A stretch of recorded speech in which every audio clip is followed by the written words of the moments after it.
Well, a recent study found that men are more likely to suffer in silence from loneliness, and the problem has only worsened since COVID. Not a surprise there. Experts say having healthy social connections is equally important for your physical and emotional health. And today we're digging deeper into why many men live silently with feelings of loneliness instead of sharing what they're going through. Joining us now is Dr. Alduan Tartt, clinical psychologist. Thanks for coming in this morning. So we've had this discussion about toxic masculinity this week.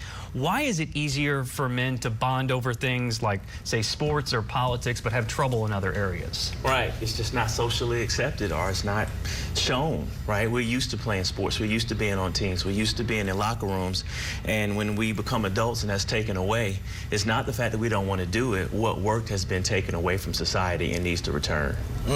It's so funny. I'll have a buddy in town, and my wife, he'll leave, and she'll go, so, how's he feeling about, his grandma passing? Or how's it going with the girl he's dating? And I'm like, I don't know. I don't know. Well, shit, and then she's, what the hell did y'all talk about? And I said, well, it was sports. And then they were talking about what the next drink was going to be. And I mean, it's funny when it doesn't come natural. It's not a conscious decision. It just doesn't organically happen. Are we that deeply programmed as men, which is kind of scary? No, I mean, what the new research is showing is that the way we're trying to make men get help doesn't fit how men get help. So we're telling all men to come into counseling. We've been raised to be stoic, self-reliant, and aggressive, right? And so that doesn't work. So what they're saying is, like, take where men are and add the therapy component to it. So while we're talking about sports, so maybe you're going to Super Bowl party, or well, not Super Bowl party, but you're part of a sports group. I went to University of Michigan, right? So maybe it's a alumni. But in that alumni meeting, we're asking, how happy are you? How's your well-being? How happy are you in your life and with your life? And then men are like, oh, man, my wife drives me crazy. All right? Oh, man, work is crazy. Like, men will open up. They do it in men's ministry. They're having, men's ministry is actually changing to be more fun. So like fishing trips, hunting trips, just getting together and talking about things, sharing a meal. But in it, they're opening up and say, how are you dealing with the pandemic? How are you dealing with grief? And then men open up, because it's already something that men like to do. Someone has to open the gate a little bit. That's what it sounds like. Right. Yeah, opening the gate, but what about getting them to seek counseling? Because there still is a little bit of a stigma around seeking therapy. I would say probably more for men than it is for women. Would you agree with that? Absolutely, but it's the marketing, right? So we say, hey, Jay and Rob, you need help? No. Right? Your legs are coming off. I'm good. I just duct tape it and I'm fine, right? So we've been taught to be self-reliant, but what works is different marketing. And say, how do you feel about getting wise counsel? In the Bible, it says plans fail for lack of counsel, but with many advisors, they succeed. President of the United States has a cabinet.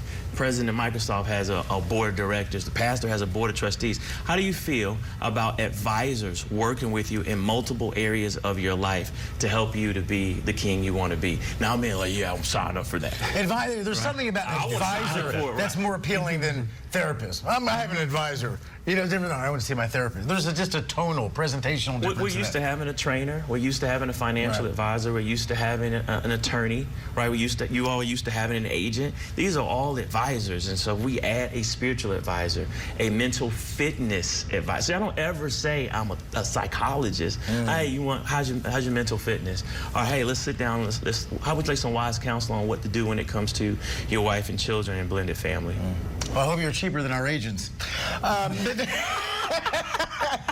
But listen, loneliness was a thing big time, I think, for everybody during COVID. It was an extraordinarily isolating experience. Is there a sense that it hit men harder, or we're just more reluctant to talk about how hard hit we were? It seemed to be a universal experience, the loneliness of the pandemic. It definitely hit men, because the average man only has less than 2 friends. 15% of men have no friends.